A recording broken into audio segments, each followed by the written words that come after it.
নাগৰিকত্ব সংশোধনী বিধেয়ক ভেটিবলৈ ঐক্যবদ্ধ অসমৰ জাতীয় জনগোষ্ঠীয় ভোটৰ সংগঠন গান্ধী বস্তিত কৃষক মুক্তি সংগ্ৰাম সমিতিৰ উদ্যোগত বুদ্ধিজীৱীৰে বিশেষ বৈঠক বৈঠকৰ নেতৃত্বত অখিল গগৈ ভাগ লয় ভোটৰ সংগঠনৰ প্ৰতিনিধিয়ে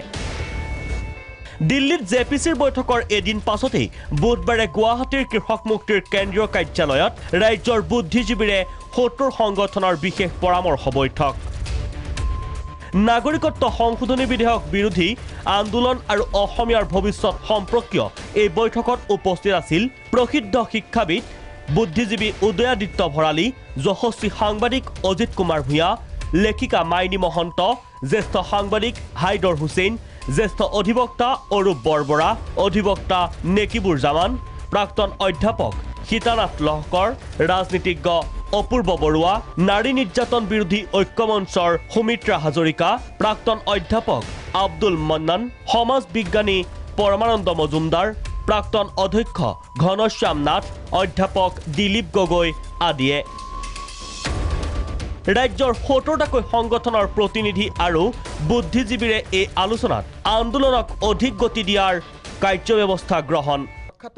যিসকল বুদ্ধিজীৱী বছা বছা কিছু সংখ্যক বুদ্ধিজীৱীৰ লগত আমাৰ আজি ৭০টা সংগঠনৰ এক বিশেষ বৈঠক অনুষ্ঠিত হৈ যায় আৰু তেখেতসকলৰ পৰা আমি বিশেষ কিছুমান পৰামৰ্শ আজি লাভ কৰোঁ বিশেষভাৱে তেখেতসকলে কৈছে যে আন্দোলনটোক অধিক শক্তিশালী আৰু শেষলৈকে আপোচবিহীনভাৱে চলাই লৈ যাবৰ কাৰণে কেনেধৰণৰ ৰণনীতি তৈয়াৰ কৰিব লাগে সেই সন্দৰ্ভত তেখেতসকলে আমাক কেইবাটাও কাৰ্যকৰী পৰামৰ্শ আমালৈ আগবঢ়াইছে দ্বিতীয় পৰামৰ্শটো তেখেতে আগবঢ়াইছে যে এই আন্দোলনটোক সৰ্বভাৰতীয় আন্দোলনত পৰিণত কৰিব লাগে অকল যে তেখেতসকলে পৰামৰ্শ প্ৰদান কৰিছে যে পঞ্চায়ত নিৰ্বাচনক বিজেপিক পৰাভূত কৰিবৰ কাৰণে ৭০টা সংগঠনে মাত মতা দৰকাৰ এই আলোচনাৰ কালত বুদ্ধিজীৱী মহলৰ পৰা ৭০ সংগঠনৰ নেতৃত্বই লয় বহু গুৰুত্বপূৰ্ণ পৰামৰ্শ বুদ্ধিজীৱীৰে বিশেষ আলোচনাৰ অন্তত বিয়লি ৩ বজাত ৭০ সংগঠনৰ বৰ্ধিত কাৰ্যনিৰ্বাহক বৈঠক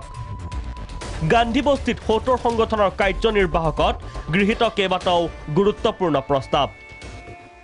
অৰ্চিৰে দেশজুৰি সম্প্ৰসাৰিত হ'ব নাগৰিকত্ব বিধেয়ক বিৰোধী আন্দোলনৰ কাৰ্যসূচীত ভাগ ল'ব ৰাষ্ট্ৰীয় পৰ্যায়ৰ কেইবাজনো নেতা সামাজিক ব্যক্তিয়ে দিল্লীত বিধেয়কখনৰ বিৰুদ্ধে তীব্ৰ জনমত গঢ়াৰ সংকল্প বিভিন্ন ধৰণৰ আইনগত দিশৰ কথা কৈছোঁ আমি আন্দোলনটো কেনেকৈ কোনটো পৰ্যায়ত নিবলগীয়া লৈ যাব লাগিব পঞ্চায়ত নিৰ্বাচনৰ আগে আগে আমাৰ কেনেধৰণৰ সিদ্ধান্ত হোৱাটো উচিত বা ৰাষ্ট্ৰীয় স্তৰত বা আন্তঃৰাষ্ট্ৰীয় স্তৰত ভাৰতবৰ্ষৰ ওপৰত যে এই সংবিধানৰ ওপৰত আঘাত পৰিব এই সম্পৰ্কত ভাৰতবৰ্ষৰ বিভিন্ন নেতৃস্থানীয় লোকক এই আন্দোলনৰ মাজলৈ অনাৰ কাৰণে ব্যৱস্থা লোৱা সম্পৰ্কত আলোচনা হৈছে এই গোটেই আলোচনাবিলাক আজি তেখেতসকলে চূড়ান্ত সিদ্ধান্ত ল'ব এই অসমীয়া মানুহৰ অসমীয়া জাতিৰ জীৱন মৰণ এই যিটো সমস্যা এই সমস্যাটোক যদি আচলতে ভোট সংগ্ৰহৰ আধাৰ হিচাপে লৈ জাতিটোৰ শেষ অস্তিত্বকনো বিপন্ন কৰিবলগীয়া এটা অৱস্থা হয় সেই অৱস্থাক কেনেকৈ ভেটা দিব পাৰি মানুহক ঐক্যবদ্ধ কৰি বিধেয়কখনৰ বিৰুদ্ধে জাতিটোক কেনেকৈ সুৰক্ষিত কৰিব পাৰি সেই সম্পৰ্কে বিভিন্নজনে পৰামৰ্শ আগবঢ়াইছে জেপিচিৰ সমালোচনা অসমীয়াই অধিক আশা নকৰাই ভাল জেপিচিৰ পৰা ডিচেম্বৰৰ প্ৰথম সপ্তাহতে জোৰদাৰ হ'ব নাগৰিক বিৰোধী আন্দোলন ভিডিঅ' জাৰ্নেলিষ্ট নিপুৰ সহযোগত ভাস্কৰ জ্যোতি শৰ্মাৰ ৰিপৰ্ট প্ৰাগ নিউজ